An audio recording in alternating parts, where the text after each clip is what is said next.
দেখতে পেয়েছি। আমি সবাইকে শুভেচ্ছা জানাতে চাই। এই পর্যায়ে আপনাদের সামনে বক্তব্য উত্থাপন করছেন খুলনা বিশ্ববিদ্যালয়ের নগর ও গ্রামীণ পরিকল্পনা বিভাগের অধ্যাপক ডক্টর ফৌজিয়া ফারজানা। আপনাদের সামনে বক্তব্য রাখছেন ডক্টর ফৌজিয়া ফারজানা।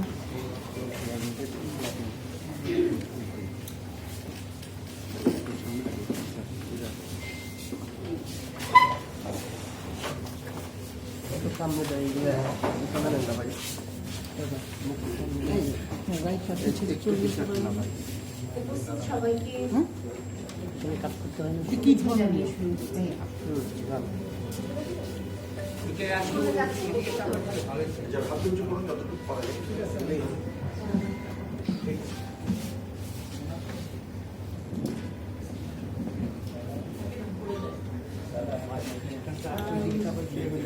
আজ আসলে আমার একেবারেই নতুন একটা অভিজ্ঞতা হচ্ছে যে এই কমিউনিস্ট পার্টির কোনো অনুষ্ঠানে আমি আজ এসেছি এবং আমার কিছু কথা বলার সুযোগ পাচ্ছি।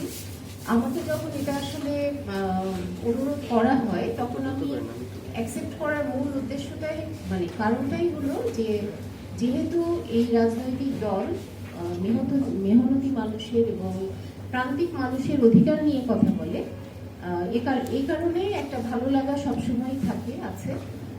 এবং একটা সময় ছিল আমার ছেলেবেলায়, আমার মামারা তখন এই 90s-এর শেষের দিকে 1980s 90s এই টাইমটায় তারা আসলে খুলনা বিএড কলেজে পড়তেন এবং কমিউনিস্ট পার্টি করতেন। তাদের বইগুলো আমি দেখে বড় হয়েছি, বইগুলো পড়ে বড় হয়েছি।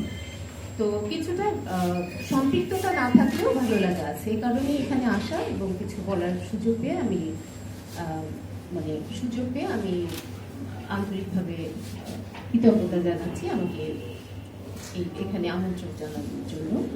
তা আমি যদি আজকে আমরা শুরু থেকেই দেখছি যে আমাদের এই ঢাকা শহরের যে অবস্থা এবং ঢাকা শহর এখন আমরা লিস্টেবল যে কান্ট্রি লিস্ট করা হয়, সিটি লিস্ট করা হয়, তাতে আমরা তৃতীয়। তার মানে আমরা কতটা অবাসযোগ্য একটা নগরীতে পরিণত হয়েছি। এর পিছনে আমি যদি একটু ব্যাকগ্রাউন্ডটা দেখি পলিটিক্যাল ইকোনমিক রেসপেক্টে, যে আমরা এই যে 90s থেকেই আমরা শুনছিলাম যে অচল ঢাকা সচল করে আন্দোলন চলছে, বা এই 1980s বা 90s থেকে আমাদের পলিটিক্যাল ইকোনমিক যে একটা পরিবর্তন, যে নব্য উদারবাদ নিও লিবারালিজম শুরু হলো, that means free market economy. তো এই সময় থেকেই আসলে আমরা দেখলাম যে তখন মার্কেটের হাতে ছেড়ে দেওয়া হলো সবকিছু, মার্কেটই সবকিছু সমাধান করবে, বাজারের মাধ্যমেই সবার সমস্যার সমাধান হবে, এটাই ছিল এই নিও লিবারালিজমের নীতি। কিন্তু সেখানে এবং সেখানে তার ফলাফলে আমরা দেখি যে ক্রনিক ক্যাপিটালিজম, দ্যাট মিনস আমাদের যে আমরা পলিটিক্সের এখন যে নেচার সেটা যদি দেখি, আমাদের পলিটিশিয়ানরাই কিন্তু ইন্ডাস্ট্রিয়ালিস্ট, বিজনেসম্যান। তো তাদের এখানে কি একটা ভেস্টেড ইন্টারেস্ট তৈরি হয় যে আমরা নগরকে, দেশকে একটা সুষম বন্টন বা এনভায়রনমেন্টাল রেসপেক্টে একটা লিভেবল সিটিতে পরিণত করতে গেলে যে পলিসিগুলো, সেই পলিসিগুলোই এই বিজনেসম্যান বা ইন্ডাস্ট্রিয়ালিস্ট যারা তাদের স্বার্থের বিপরীতে যায়। তো তখন দেখা যায় ওই পলিসিগুলোর আসলে প্রপার পলিসি ফর্মুলেশন বা ইমপ্লিমেন্টেশন সব জায়গায় কিছুটা হতে বাধা আসে। তারপরে আসে যে আমাদের এই যে নিও লিবারালিজমের নীতিতে আমরা যে বাড়ি ভাড়া বা রেন্ট কন্ট্রোল নিয়ে কথা বলছি, তো এখানে আসলে সম্পত্তিকেই মানুষের যখন সোশ্যাল ওয়েলফেয়ারের অ্যাবসেন্স অফ সোশ্যাল ওয়েলফেয়ার, মানুষের এই ওনারশিপ অফ প্রপার্টি এর মাধ্যমেই মানুষের ওয়েলফেয়ার নিশ্চিত করার একটা ব্যবস্থা করা হয়, দ্যাট মিনস ওনারশিপ বাড়াতে হবে। তো আমাদের দেশে এই নীতির ফলাফলটা কি হয়েছে আমরা দেখছি যে 30% মানুষের হাতে 80%-এর বেশি প্রপার্টির ওনারশিপ চলে গেছে। ইকুইটি বা ইকুয়ালিটি সেখানে নেই। কিন্তু এখানে ওই রেন্ট কন্ট্রোল কেন ইমপ্লিমেন্ট হচ্ছে না? রেন্ট কন্ট্রোলের কোনো অ্যাক্ট আছে কিন্তু তার কোনো ইমপ্লিমেন্টেশন নেই। কারণ এই আমরা যে পলিটিক্যাল ইকোনমিক ফিলোসফিতে আমাদের দেশ চলছে, এটাকেই প্রমোট করে যে কোনো রেন্ট কন্ট্রোল থাকবে না, কোনো প্রাইস কন্ট্রোল থাকবে না, সবকিছুর দাম বাড়বে, এটাকেই এনকারেজ করা হয়। কিন্তু দাম বেড়ে বেড়ে ওনার যারা তাদের সুবিধা, কিন্তু যারা আমরা ভাড়া থাকছি রেন্টার তাদের জীবনটা দুর্বিষহ হচ্ছে। তো এইভাবেই আসলে এই যে আমাদের পলিটিক্যাল ইকোনমিক যে ট্রান্সফরমেশন, সেই বাজার নীতি বা ওপেন মার্কেট ইকোনমি, সেটাই আজকের আমাদের এই অবস্থার পিছনে বড় মানে দায়ী করা যায়। কিন্তু এই নিওলিবারালিজমের যে ফিলোসফিতে সরকারের ভূমিকাটা কি ছিল আসলে? তো সরকারের ভূমিকা ছিল যে মার্কেট সবার সমাধান করবে, কিন্তু যাদের সমস্যার সমাধান বাজার থেকে হবে না, মার্কেট করতে পারবে না, সরকার শুধু তাদের জন্যই কাজ করবে। তার মানে আমরা এই যে হাউজিং নিয়ে অনেক কথা শুনলাম, তো এই হাউজিং এর ক্ষেত্রে মার্কেট কিন্তু middle income high income people যারা, তাদের জন্য মার্কেট হাউজিং প্রোভাইড করবে, কিন্তু দরিদ্র মানুষের জন্য তো করবে না, কারণ সেখানে প্রফিট নেই, তো মার্কেট সেখানে কাজ করবে না। তাহলে সরকারের দায়িত্ব হচ্ছে গরিব মানুষের বাসস্থান নিশ্চিত করা। কিন্তু আমরা কি দেখছি? আমরা দেখছি আমাদের যে হাউজিং নিয়ে যারা কাজ করে, তারা এই বাসস্থানের কাজ করছে কাদের জন্য? তারাও কিন্তু হাই ইনকাম মানুষের জন্য করছে। তারা যে ফ্ল্যাট তৈরি করে সেল করছে, বিক্রি করছে, রাজু, ন্যাশনাল হাউজিং অথরিটি, কিন্তু মূল ফোকাসটা যে দরিদ্র জনগোষ্ঠীর জন্য হওয়া উচিত ছিল, সেখানে আমরা তাদের ভূমিকা দেখছি না। এভাবে আমরা যে মানে নিওলিবারালিজম তো দায়ী, আবার নিওলিবারালিজমের যে নীতিতে সরকারের যে ভূমিকা হওয়া উচিত ছিল, সেটা কখনোই হয়নি বলেই আমরা আজ আমাদের এই পরিণতি।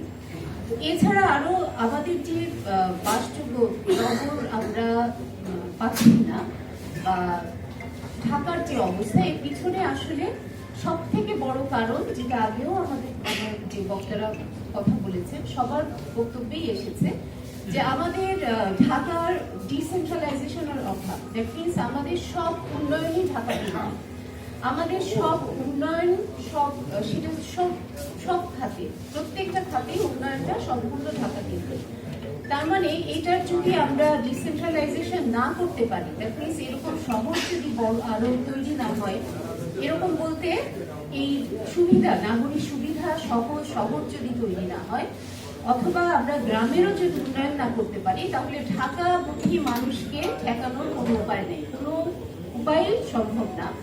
এবং সেটা যদি ঠেকানো না যায়, তাহলে ঢাকাকে আমরা যতই চেষ্টা করি না কেন, কোনোভাবেই এটাকে বাসযোগ্য নগর হিসেবে গড়ে তোলা সম্ভব না। তাহলে এই ডিসেন্ট্রালাইজেশনের জন্য আমাদের দরকার কি? আমাদের ডেমোক্রেটিক বাজেট অ্যালোকেশন দরকার। দ্যাট মিনস আমাদের বাজেট অ্যালোকেশনটা হয় কিভাবে? Sector wise. আমরা না খাতে, শিক্ষা খাতে, স্বাস্থ্য খাতে এটা, কিন্তু তার কোনো স্পেশাল ডিস্ট্রিবিউশন আমরা দেখি না, কোন রিজিয়নে কত বাজেট যাচ্ছে। তার মানে আমাদের পিছিয়েও পড়া যে এলাকাগুলো, যে শহরগুলো, যে রিজিয়নগুলো, সেগুলোকে যদি আমরা তুলে আনতে চাই, একই পর্যায়ে আনতে চাই, তাহলে বাজেট অ্যালোকেশন সেখানে বেশি হতে পারে। কিন্তু আমাদের যে সরকারি বাজেট, তার বেশিরভাগই আসলে ঢাকাই ইউজ হচ্ছে, ঢাকাকেই বিনিয়োগ হচ্ছে। তো এই ঢাকা কেন্দ্রিক উন্নয়ন থাকলে আসলে ঢাকাকে বাসযোগ্য করা সম্ভব না। এরপরে আসে যে আমি সব থেকে আমাদের নাগরিক যে সমস্যাগুলো, আমরা এনভায়রনমেন্টের দিকে যদি চিন্তা করি, ট্রাফিক জ্যামের দিকে যদি চিন্তা করি, তো আমি একটু আমার পড়াশোনা বা যেহেতু আমি একাডেমিক মানুষ, সেদিক দিয়ে একটু যদি ভাবি বা বলার চেষ্টা করি, যে আমরা ইকোনমিক্সে যে এক্সটার্নালিটিস, দ্যাট মিনস আমি আমার একটা কাজ অন্য মানুষের ক্ষতি করছে। উদাহরণ দিয়ে যদি বলি, যে আমার গাড়িটা যখন রাস্তায় চলছে, সেটা কিন্তু ট্রাফিক কনজেশনে ভূমিকা রাখছে, তাই না? আমি যখন গাড়ি নিয়ে বেরোচ্ছি, বা আমার গাড়ি যদি ফিটনেস না থাকে, সেটা থেকে যদি কালো ধোঁয়া বের হয়, সেটা পলিউশন হচ্ছে। এর জন্য ক্ষতি আমার হচ্ছে না, ক্ষতি আরেকজন মানুষের হচ্ছে। কিন্তু আমি কিন্তু তার জন্য কোনো কস্ট বিয়ার করছি না। কস্ট বিয়ার করছে যে মানুষটা ওই এয়ার পলিউশনের কারণে অসুস্থ হচ্ছে, ডক্টরের কাছে যেতে হচ্ছে, ভিজিট দিতে হচ্ছে, ওষুধ খেতে হচ্ছে তাকে। তো এইটা ইকোনমিক্সের ভাষায় কি বলে? এক্সটার্নালিটিস। তো আমাদের এই এক্সটার্নালিটিসটা প্রচন্ড রকমের বেশি। আমরা পলিউশন করছি, আমরা কনস্ট্রাকশন যে কাজ চলছে, সেই কনস্ট্রাকশন কাজে যে নিয়ম মানা উচিত সেটা মানছে না, উপর থেকে ইট পড়ে সাধারণ পথচারী মারা যাচ্ছে। তার মানে আমার কাজের জন্য অন্য মানুষ ক্ষতিগ্রস্ত হচ্ছে, কিন্তু তার জন্য আমি পে করছি না। আমাকে যদি বাধ্য করা যায় যে আমাকে পে করতে হবে, আমি আরেকজনের ক্ষতি করলে আমাকে তার জন্য পে করতে হবে, এই বাধ্য করা গেলে কিন্তু আমি ওই ক্ষতিটা তখন আর করবো না। এয়ার পলিউশন থেকে যে কোনো ধরনের পলিউশনই এই এক্সটার্নালিটিসকে যদি ইন্টারনালাইজ করা যায়, মানুষকে পে করাতে বাধ্য করা যায়, তাহলে এর কন্ট্রোল সম্ভব। তো কিন্তু যেটা আমরা দেখছি না, এবং এর কারণে আমরা যার যেটা খুশি সেটাই করতে পারি, এবং তার জন্য ভুগছে সাধারণ মানুষ। এবং আরেকটা যেটা আমাদের নগরের অবস্থা থেকে দেখলে বোঝা যায় যে আমাদের আনকোঅর্ডিনেটেড ডেভেলপমেন্ট প্রজেক্ট, আমাদের ডেভেলপমেন্ট প্রজেক্ট হচ্ছে, এবং যে ইনস্টিটিউট গুলো আছে, গভর্নমেন্ট এজেন্সি বা গভর্নমেন্ট অথরিটিস আছে, তাদের মধ্যে কোনো কোঅর্ডিনেশন নাই। তাদের ডেভেলপমেন্ট প্রজেক্ট রাস্তা একবার করছে ওয়াসা, একবার করছে অন্য কোনো কাজে রাস্তা তৈরি হচ্ছে। তো একইভাবে আমাদের একটা রাস্তা দেখা যায় দিনের পর দিন খারাপ হয়ে যাচ্ছে। এই কোঅর্ডিনেশনের অভাব বা কোথায় কতটুকু দরকার সেই অনুযায়ী কোঅর্ডিনেটেড ওয়েতে ডেভেলপমেন্ট প্রজেক্টগুলো না হওয়ার কারণেই আসলে শহর নগরের যে অসুবিধাগুলো সেগুলোও বাড়ছে। এবং আরেকটা হলো, আমি দ্রুতই যাচ্ছি, আরেকটা হলো যে আমরা ম্যানেজমেন্টের দিকে ফোকাস না দিয়ে আমরা ডেভেলপমেন্ট প্রজেক্টের দিকে আমাদের ফোকাসটা সবসময় বেশি। এটা যদি আমরা আমাদের রাস্তার যে ট্রাফিক কনজেশন, এটার দিকে যদি দেখি, তো আমরা ট্রাফিক কনজেশন দূর করার জন্য বড় বড় প্রজেক্ট করছি, আমরা ফ্লাইওভার করছি, আমরা এলিভেটেড এক্সপ্রেসওয়ে করছি, কিন্তু খুব সাধারণভাবে ট্রাফিক ম্যানেজমেন্টের কিছু মেকানিজম আছে, সেগুলো যদি ফলো করা হয় তাহলে কিন্তু ট্রাফিক কনজেশন অনেকাংশে কমে যাবে। আমরা যদি অপরিচিত যে বাসগুলো যে অনিয়ম এবং অনিয়মতান্ত্রিকভাবে রাস্তায় চলাচল করে এবং রাস্তায় কনজেশন তৈরি করে, এর পিছনে একটা বড় সিন্ডিকেট, এবং এটার কোনো কন্ট্রোল নাই।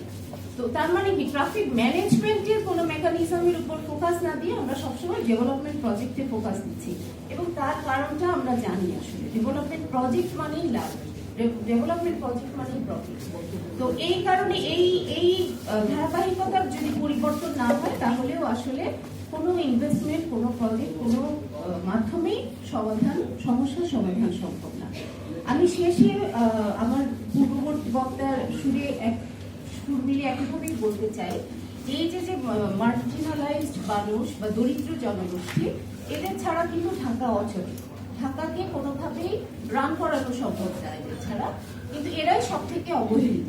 তো ইনক্লুসিভ সিটি আমরা করছি, ইনক্লুসিভ সিটি থিওরি আমরা জানি, যেখানে সবার জন্য নগরী, সেখানে দরিদ্র জনগোষ্ঠী না, এখানে নারী, শিশু এবং পিপল উইথ ডিসেবিলিটি, যারা ডিসেবল পিপল যারা, তাদের জন্য একটা বাসযোগ্য নগর যদি তৈরি করা যায়, দ্যাট মিনস তাদের জন্য হাঁটার ফুটপাথের যে উপযোগিতা সেটা যদি কনফার্ম করা যায়, তাহলে সবার জন্য বাসযোগ্য নগর করা সম্ভব।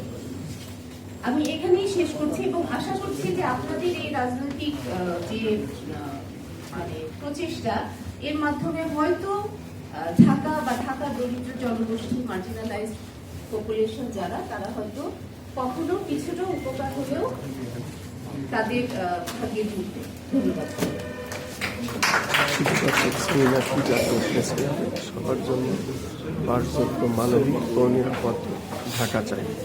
এই সেমিনারটি জাতীয় প্রেস ক্লাবে অনুষ্ঠিত হচ্ছে।